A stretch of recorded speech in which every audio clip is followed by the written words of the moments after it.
So Claudio Desktop works very similar to Claudio Web in terms of its functionality. You pick your profile.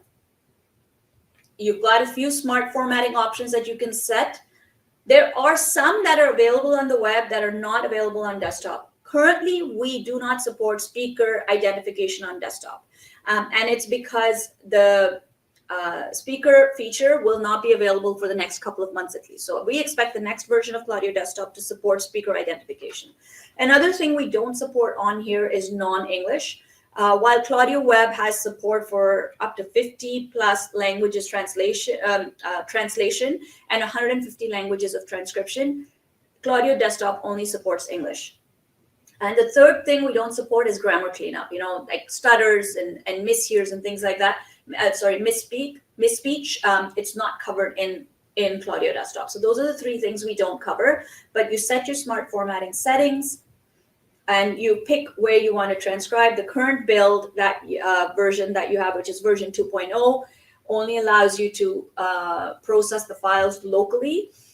In a future version, we expect users to be able to choose whether they want to be able to connect automatically to their web account to get faster and higher accuracy than the Claudio Desktop version, which basically means you use desktop as a way to process the files, but then web is where it's being sent. That's not the case right now, but in a future version, clients will have the flexibility to choose that.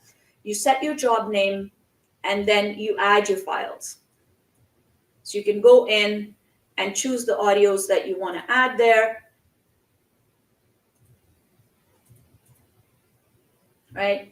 I can add a second file if I want. And this works very similar to the way advanced requests work on Claudio Web, where you can set your start and end times.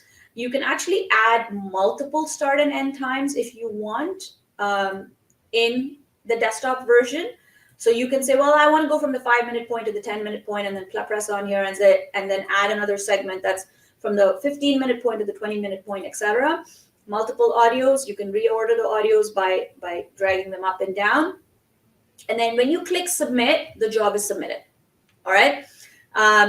You don't get a notification because this is actually not connected to the web. What will happen is that the location that you picked the audio from is the location that the transcript will be dropped back in. If you want to see if your transcript is ready, you will get a notification on your desktop, but you will also get in the job history section, you will get the job, and the status of the job will say completed.